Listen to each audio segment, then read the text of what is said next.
Dear shining star, तो आज हम कर रहे हैं सचित्र हिंदी व्याकरण कक्षा 5 बाय अमित पब्लिकेशन एडोराइज सीरीज। तो प्यारे बच्चों, आज हम करते हैं अध्याय 20 अपठित गद्यांश, यानी जिनको हमने कभी ना पढ़ा हो। अपठित का अर्थ है जो पढ़ा ना गया हो, पठित का अर्थ है पढ़ा हुआ। कक्षा में आपको अपनी पाठ्य पुस्तक से पाठ पढ़ाया और समझाया जाता है और प्रश्नों के उत्तर समझाए जाते हैं, तब आप पूछे गए प्रश्नों के उत्तर लिखते हैं। जबकि अपठित गद्यांश वे हैं जिन्हें आप पहली बार पढ़कर उनसे संबंधित पूछे गए प्रश्नों के उत्तर स्वयं सोचकर लिखते हैं। तो गद्यांश एक है, सुभाष चंद्र बचपन से ही बड़े मेधावी और स्वाभिमानी थे। एंट्रेंस की परीक्षा प्रथम श्रेणी में उत्तीर्ण करने के पश्चात, यानी पास करने के पश्चात, वे कोलकाता के प्रेसिडेंसी कॉलेज में पढ़ने लगे। इस कॉलेज में भारतीय विद्यार्थियों को अंग्रेज अध्यापक और अंग्रेज विद्यार्थी तिरस्कार यानी अपमान की दृष्टि से देखते थे। इसे सहन करना सुभाष के स्वभाव में न था। इसी कारण उन्होंने एक दिन अंग्रेज अध्यापक का अपमान कर दिया, इसलिए उन्हें कॉलेज से निकाला गया। बाद में उन्हें कोलकाता विश्वविद्यालय में प्रवेश मिला।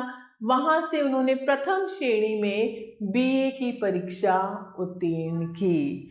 तो सुभाष चंद्र बोस बचपन में कैसे थे, निम्नलिखित प्रश्नों के हमें उत्तर लिखने हैं इस गद्यांश को देखकर। तो सुभाष चंद्र बोस बचपन में बड़े मेधावी और स्वाभिमानी थे। उन्हें प्रेसिडेंसी कॉलेज से क्यों निकाला गया? क्योंकि एक दिन उन्होंने अंग्रेज अध्यापक का अपमान कर दिया था। इसीलिए अंग्रेज भारतीय विद्यार्थियों से कैसा व्यवहार करते थे? तिरस्कार पूर्ण व्यवहार करते थे। तो ऐसे ही आप इन सबको लिख सकते हैं। जैसे यहाँ पर समानार्थक शब्द लिखो, मेधावी का, उत्तीर्ण का, अध्यापक का। तो प्यारे बच्चों, आप ये कर सकते हैं। ऐसे गद्यांश 2 है, ये पेड़ पौधे हैं न्यारे, सहज सच्चे मित्र प्यारे, अन्न उपजाते फूल महकाते, शाक सब्जी यानी साग सब्जी भी उगाते, मीठे मीठे फल बरसाते, सबके मन को है ये भाते, पथिक को विश्राम यानी आराम देते, सुखद शीतल छांव देते, नीड़ यानी घोंसला, घोंसला देते पक्षियों को, मनुष्य यानी मानव को धन और धान देते, बने जीवन के सहारे, पेड़ पौधे ये न्यारे, है सभी को शरण देते, शुद्ध वातावरण देते, औषधियां विविध उगाकर दूर करते रोग सारे, ये चिकित्सक वैद्य हमारे, ये पेड़ पौधे न्यारे। यानी जितने भी पेड़ पौधे हैं ये हमारे चिकित्सक हैं, हमारे डॉक्टर हैं, हमें ठीक करने वाले हैं।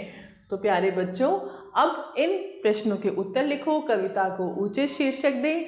आप कविता का शीर्षक लिख सकते हैं पेड़ पौधे हमारा जीवन। पेड़ पौधे हमारे लिए क्या क्या उगाते हैं? तो आप लिख सकते हैं पेड़ पौधे यात्रियों की कैसे सहायता करते हैं, उन्हें मीठी मीठी शीतल छांव देते हैं।